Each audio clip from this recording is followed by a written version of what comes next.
We are breaking into programming to take you live to Beirut, where the U.S. Special Envoy Amos Hochstein is addressing media after holding talks with Lebanese leaders. He's in the region to try and de-escalate tensions between Hezbollah and Israel. Let's listen in. Israeli civilians to go home in their north. But let me be clear. The conflict along the blue line between Israel and Hezbollah has gone on for long enough. Innocent people are dying, property is damaged, families are shattered, and the Lebanese economy continues to decline. The country is suffering for no good reason. It's in everyone's interest to resolve it quickly and diplomatically. That is both achievable and it is urgent. Thank you.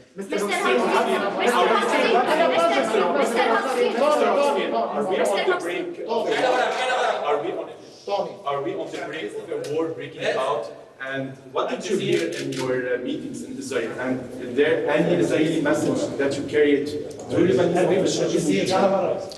The conversations that I had here today in Beirut and the ones that I had yesterday in Israel, both are being conducted because the situation is serious.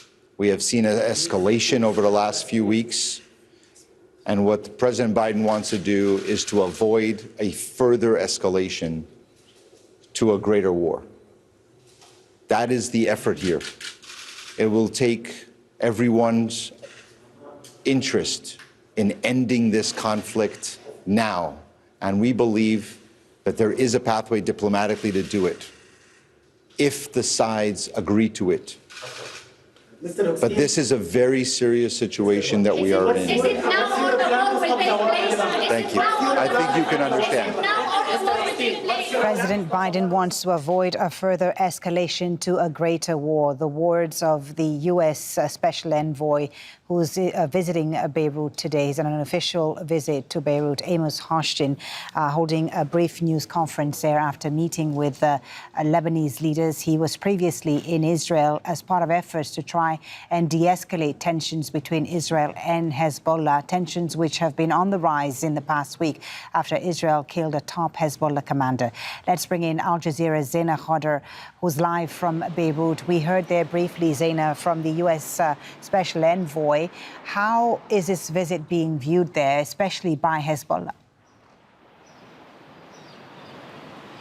Well, yes, we heard the U.S. envoy describe the situation as serious, the escalation in recent weeks. We've still had no comment from Hezbollah on the latest statements that were just made, but I've been speaking to officials in the group as well as sources close to the group.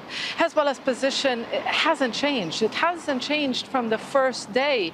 It is refusing to halt fire until there is a ceasefire, a permanent end to Israel's war on Gaza. We heard Hochstein talk about the need for Hamas to agree to a ceasefire and how a ceasefire is important, because in his previous rounds of diplomacy, what he tried to do is really de-link the front, de-link what is happening in Gaza to what is happening in the northern front.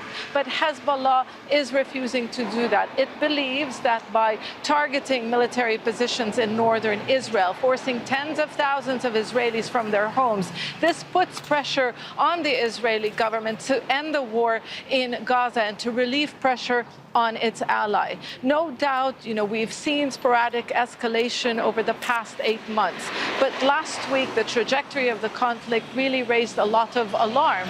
And both sides, really, both Israel and Hezbollah, have been talking tough as of late. But at the same time, Hezbollah officials say, we do not want war, we're prepared for one. And Israeli officials also mix messages saying that they are ready and they can fight this war and they can destroy Hezbollah. But at the same time, they say that they are open to a diplomatic solution. You talk about mixed messages, Zeina, and Hochstein was in Israel before arriving in Lebanon. As you said, this is his fourth visit to Lebanon. What exactly are the Americans proposing? What are they trying to achieve here? Well, the Americans know that, a peace treaty is next to impossible between these longtime enemies, Israel and Hezbollah. What they're trying to agree to is some sort of an arrangement along the border. What does Israel want? Israel wants security. Israel wants Hezbollah to pull back, to withdraw from the border. As much as Israeli officials talk about, their achievement of pushing Hezbollah back, they're still there. They're still in the front line firing rockets. So this is really adding pressure on the Israeli government to act. Now, what the Western countries, not just America, France as well, have been trying to do is beef up the presence of the Lebanese army in the south of the country.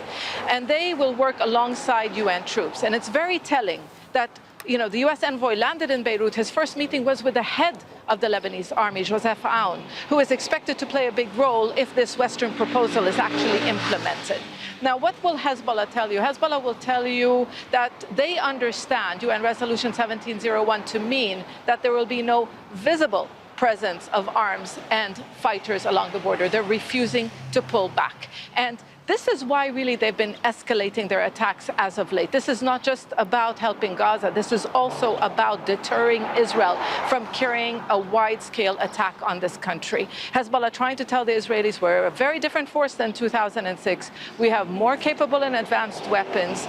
So think twice before doing that. So this is why what the Biden administration has been trying to do from day one is to de-escalate tensions.